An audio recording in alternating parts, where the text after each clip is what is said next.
जिस मुल्क में रहता था उस मुल्क में आर्थिक मंदी पैदा हो गई। आर्थिक मंदी होती है सारा कुछ डाउन हो जाना, पैसे की वैल्यू ना रहना, हर चीज महंगी हो जाना, बिजनेस ठप हो जाना। वो जो बिजनेस करता था वो बिजनेस उसका ठप हो गया। ध्यान से सुनिए, बहुत अच्छी गवाही है ये भी। लेकिन वो नौजवान परमेश्वर को अपना पहला स्थान रखता था, बहुत डर परमेश्वर का रखता, परमेश्वर के साथ चल गया। जब उसका बिजनेस कम हो गया, आर्थिक मंदी का बिजनेस डाउन हो गया, तो वो रो रो के दुआ कर रहा, परमेश्वर बताइए मैं क्या करूं। वो डरा नहीं, वो ये नहीं रोया कि मुझे दे परमेश्वर, वो कह रहा मुझे बताइए मैं क्या करूं। तो जिस तरह इज़हाक को परमेश्वर ने दर्शन दिया, इसी तरह उस नौजवान को प्रभु यीशु मसीह ने दर्शन देके कहा, उसे एक मशीन दिखाई प्रभु ने।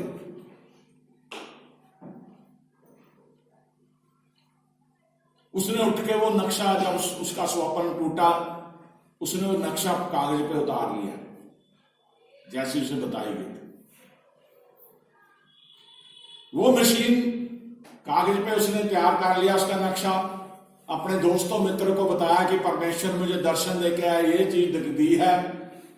तो उन्होंने सरकार को उसका पेटेंट कराने के लिए, पेटेंट होता जिसने वो चीज बनाई थी, फिर उसका ही नाम रहता, फिर और कोई डुप्लीकेट उसके बराबर नहीं बना सकता।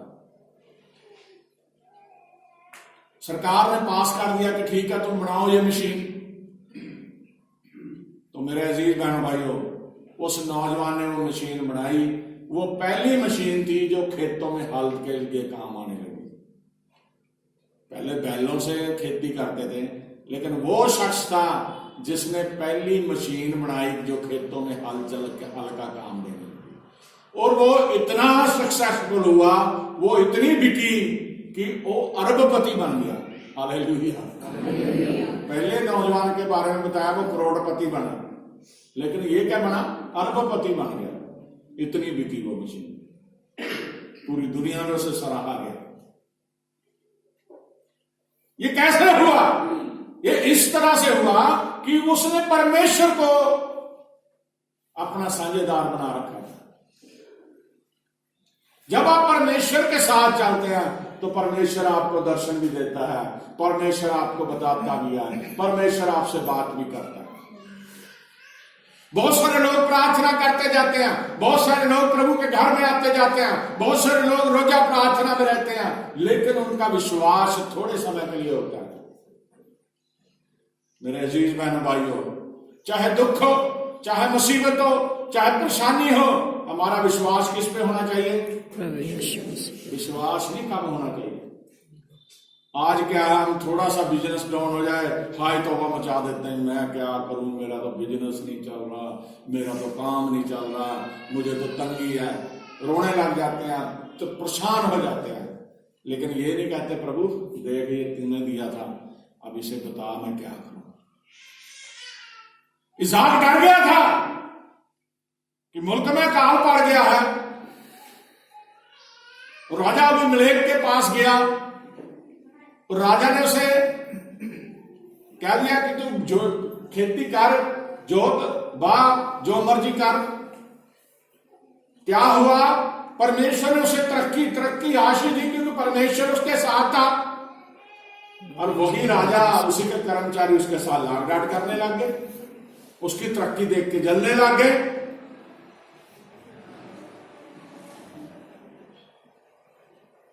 हालेलुया। तो वही राजा उसे कहता है जहां से चला, उसके लोग उससे सड़ने लगे, जलने लगे। जो उसके पिता ने, इब्राहिम ने कुएं खदवाए थे, उन कुओं को उन्होंने भर दिया उसके कर्मचारियों ने मिट्टी से। लेकिन इज़हाक इतना बढ़ता गया, उसने दोबारा से कुएं खुलवाए, दोबारा खुदाई कराई, और उनके दासों को खुदाई करते हुए एक झरना, चश्मा भी मिल गया। बहुत कुछ उसने पाया परमेश्वर से। फिर वही राजा अबीमेलेक उसके संगी साथी उससे मिलने के लिए आए। वो कह रहा अब क्यों मुझे मिलने आए, अब तो तुमने मुझे जेलसी में रहते हो मुझे भगा दिया था, निकल यहां से, अब तुम मेरे पास आए हो। वो कह रहे भाई हमने देख लिया कि तेरा परमेश्वर तेरे साथ है, तुझे कितनी तरक्की उसने दे दी, तू हमारे साथ एक वाचा बांध ले, ना तू हमारा बुरा करेगा ना हम तेरा बुरा करेंगे। हालेलुया। कहां तक ले गया परमेश्वर उसे। मेरे जी बहन भाइयों, दूसरी जो बात है,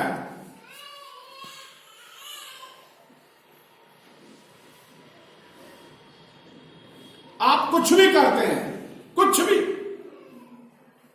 अब वो देखो शख्स जो पहले आपको गवाही बनाई थी, कुली का काम करता था। कई लोगों को शर्म आती, मैं क्यों कुली का काम करूं, मैं तो बहुत मेरी टौर है, मैं अपना स्टैंडर्ड थोड़ी लो करूंगा, मैं कुली का काम क्यों करूं। काम कोई छोटा नहीं होता। उसने उसी काम को करते हुए कंपनी के नाम से अकाउंट खोला, काम उसका चला और वो करोड़पति बन गया। अब जो दूसरा वो बात मैं आपको बताता हूं, आप कुछ भी करें उन सब में परमेश्वर की आशीषें आपको मिले। 26 की 12 पढ़ दीजिए, उत्पत्ति 26 की 12 भी पढ़ दीजिए। फिर इसहाक ने उस देश में जोता बोया। हाँ देखिए, मैंने सुना लिया आपको, लेकिन मैं पढ़ाना चाहता हूँ। और उसी वर्ष फिर इसहाक ने उस देश में जोता बोया और उसी वर्ष में 100 गुना फल पाया। 100 गुना फल पाया। ये नहीं थोड़ी सी फसल नहीं हुई, 100 गुना। और यहोवा ने उसको आशीष दी। यहोवा ने उसको आशीष दी। 100 गुना फल उसे कैसे मिला? यहोवा ने आशीष दी। हालेलुया। यहोवा ने उसे आशीष दी। ये बात को जान लीजिए, आशीष देने वाला कौन है? परमेश्वर। एक तीसरी गवाही आपको बताता हूं। एक औरत के 12 बच्चे हुए। पुराने टाइम में बच्चे ज्यादा ही होते थे। उसने 12 के 12 बच्चों को बहुत अच्छा पढ़ाया और सभी उच्च ओहदों पे पहुंचे, ऑफिसर बने। एक रिपोर्टर ने उसकी जाके इंटरव्यू ली। वो कह रहा, बहन जी मैं ये बात आपसे पूछना चाहता हूं, ये आपने कैसे कर लिया? इस जमाने में लोग 1-2 बच्चों को पढ़ा नहीं सकते, इतना कुछ नहीं कर सकते, आपने 12 बच्चों को कैसे कर लिया? कह रहे जब मेरे पति की मृत्यु हो गई, मेरे सिर से मेरे पति का साया चला गया, तो मैंने परमेश्वर के आगे दुआ करी, परमेश्वर अब मेरा स्वामी तू ही है, मेरे पास कुछ नहीं है, मुझे हिम्मत दे, तौफीक दे कि मैं अपने बच्चों को पढ़ा सकूं, इन्हें काबिल बना सकूं, आप मेरी सहायता करें। डेली इसकी यही दुआ थी। और कह रही परमेश्वर ने धीरे धीरे मेरे सारे बच्चों को अच्छा बनाया और वो पढ़ लिख के आज बहुत बढ़िया मुकाम पे चले गए, ऑफिसर बन गए। बोलो हालेलुया। हालेलुया। ये किस तरह से हुआ? क्योंकि परमेश्वर के आगे उसने ये बात रख दी थी। जिस तरह इसहाक ने परमेश्वर के आगे दर्शन पाके फिर वो गया नहीं, कहा तो वो भागने को लिए तैयार था, लेकिन जब परमेश्वर ने रोक दिया तो उसने विश्वास करा। वो जो है अभी हमने पढ़ा, और फिर इसहाक ने उस देश में जोता बोया और उसी वर्ष में 100 गुना फल पाया और यहोवा ने उसको आशीष दी। आमीन। मेरे और आपके जीवन में भी अगर आप यहोवा को, परमेश्वर को अपना मुक्तिदाता, उद्धारकर्ता मानते हो, उसे अपना साझीदार बनाते हो, इसी तरह आशीष प्राप्त हो। हालेलुया। हालेलुया। नीति वचन 10 अध्याय,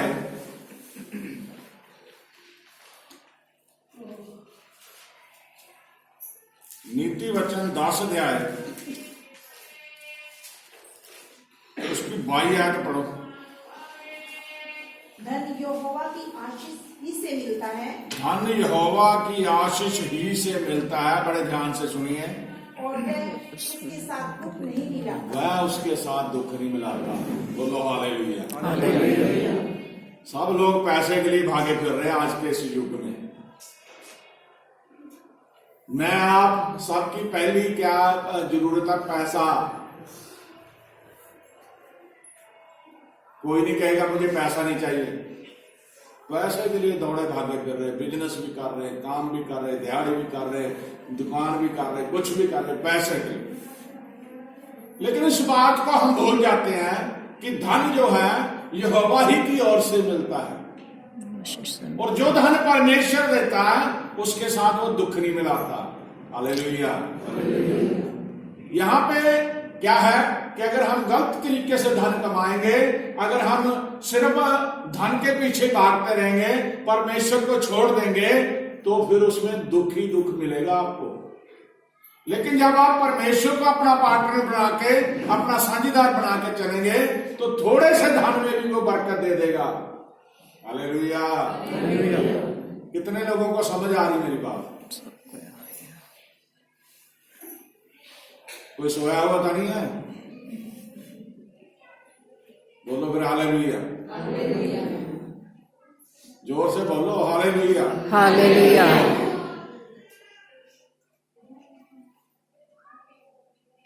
भजन संहिता 138 भजन संहिता 138 उसकी 8 आयत पढ़े। यहोवा मेरे लिए सब कुछ पूरा करेगा। अब कौन करेगा हमारे लिए पूरा सब कुछ? यहोवा मेरे लिए सब कुछ पूरा करेगा। हे यहोवा तेरी करुणा सदा की है। हे यहोवा तेरी करुणा सदा की है। आमीन। तू अपने हाथों के कार्य को त्याग दे। हालेलुया। यहोवा मेरे लिए सब कुछ पूरा करेगा। अगर इस बात को अपने जीवन में लागू कर लो, सब कुछ पूरा करेगा, वाकई करेगा। आप मानते हो? बुरी नीयत से जब आप सही तरीके से दुआबंदगी शुरू करोगे, सचमुच परमेश्वर को अपना पार्टनर, अपना साझीदार बनाओगे, तो वो आपको हर कार्य को पूरा करेगा। बोलो हालेलुया। हालेलुया। बोलो हालेलुया। हालेलुया। बोलो हालेलुया। हालेलुया। अब तीसरा जो काम वो करेगा, वो शत्रुओं के साथ मेल या शांति भी आपकी करवा देगा। नीति वचन 16 अध्याय, नीति वचन 16 अध्याय उसकी 7 आयत पढ़े। जब किसी का चाल चलन यहोवा को भाता है, जब किसी का चाल चलन यहोवा को भाता है, तब वह उसके शत्रुओं का भी उससे मेल कराता है। तब वह उसके शत्रुओं का भी उससे मेल करा देता है। आमीन। आमीन। कभी शत्रु मेल नहीं करते, लेकिन जब यहोवा परमेश्वर चाहे तो उसके शत्रुओं को के साथ भी मेल करवा सकता है, जब किसी का चाल चलन यहोवा को भाता है। आमीन। आमीन। आमीन। अब चाल चलन कैसे भाएगा परमेश्वर को? चाल चलन बड़ा खतरनाक शब्द है। अगर आप किसी को कह दे तेरा चाल चलन ठीक नहीं है, लड़ाइयां हो जाती हैं। अगर तेरा चाल चलन कैसा है, तुम मुझे कह रहा मेरा तेरा चाल चलन ठीक नहीं। और यहाँ पे तो परमेश्वर ने बात ही पूरी खत्म कर दी। जब किसी का चाल चलन यहोवा को भाता है, 139 पढ़ लेना घर पे जाकर। कह रहा मुझे जांच के परख, तू मेरा उठना बैठना चलना फिरना लेटना सोना सब कुछ के ऊपर तू ध्यान करता है। आमीन। तू मेरे पूरे चाल चलन की तरफ ध्यान करता है। चाल चलन यही करैक्टर भी उसमें आ जाता है। अगर आप पाप ही करोगे तो यहोवा आपको कुछ नहीं देगा, क्यों? पाप से घृणा करता है परमेश्वर। बाइबल में लिखा पाप की मजदूरी मृत्यु है। आपको परमेश्वर के साथ चलना है। आपने तौबा करी है, बपतिस्मा लिया, तौबा का मतलब ही यही है पाप को छोड़ देना। और जब पाप छोड़ दिया आपने, तो आपकी हर तरह से परमेश्वर सहायता करेगा। जब किसी का चाल चलन यहोवा को भागता है तब वह उसके शत्रुओं को भी उससे मेल करा देता है। आमेन आमेन आमेन आमेन आमेन। 4 नौजवान पार्टनर थे, 4 नौजवान।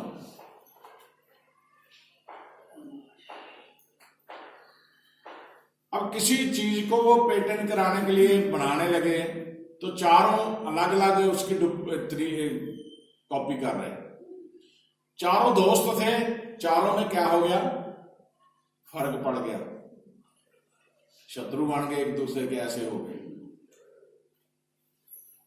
प्रभु के दास को जब पता चला, वो प्रभु के दास ने उन्हें समझाया, पहले एक को समझाया कि तुम लोग ऐसा क्यों कर रहे हो, इतना प्यार था तुम में, तो कह रहा ऐसा करो, मिलके काम करो, और जो कुछ भी कर रहे हो तो बिजनेस मिलके काम करो, एक चीज मिलके बनाओ, और 25% यानी कि 25% चारों जने बराबर साझेदारी कर लो।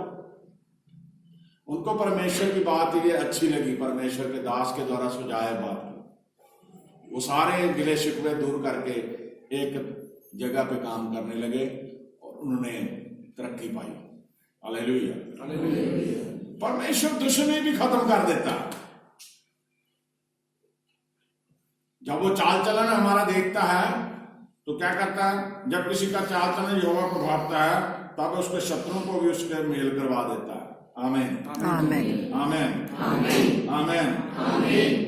लास्ट में हम वचन के ऊपर आ गए हैं। 2 कुरिन्थियों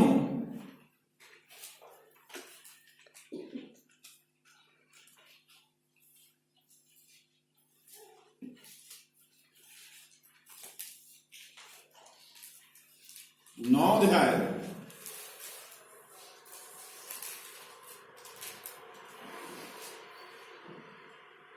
उसकी 10 आयत पढ़ो। अतः जो बोने वाले को बीज और भोजन के लिए रोटी देता है, अतः जो बोने वाले को बीज और भोजन के लिए रोटी दे, कौन है वो? परमेश्वर। वह तुम्हें बीज देगा, वह तुम्हें बीज देगा और उसे फलवंत करेगा, उसे फलवंत करेगा, और तुम्हारे धर्म के फलों को बढ़ाएगा, और तुम्हारे धर्म के फलों को बढ़ाएगा। आमीन आमीन। अतः जो बोने वाले को बीज और भोजन के लिए रोटी देता है वह तुम्हें बीज देगा और उसे फलवंत करेगा और तुम्हारे धर्म के फलों को बढ़ाएगा। आमीन। तुम्हें बीज देगा और उसे फलवंत करेगा, बढ़ाएगा। इसहाक को परमेश्वर ने जगह दिलवाई, उसने उस देश में जोता बोया और 100 गुना फल आया उसे। कितनी बड़ी बात है, फसल 50 गुना 60 गुना आ सकती है, 70 गुना आ जाएगी, 80 गुना आ जाएगी, लेकिन 100 to 100 रिजल्ट निकला कि उसे फसल में 100% का फायदा हुआ। हालेलुया। तो वही परमेश्वर जो है वो बोने वाले को बीज और भोजन के लिए रोटी देता है, वह तुम्हें बीज देगा और उसे फलवंत करेगा। आमीन। बीज जो है आपका परमेश्वर के घर में दिया हुआ पैसा भी है, जैसा बीजोगे वैसा ही काटोगे। जब बीज बीजोगे तो उसे फलवंत करेगा वो। क्लियर लिखा। बोने वाले को बीज, खाने वाले को रोटी कौन देता? परमेश्वर। तुम्हारे धर्म के फलों को बढ़ाएगा, उसे फलवंत करेगा। आमीन।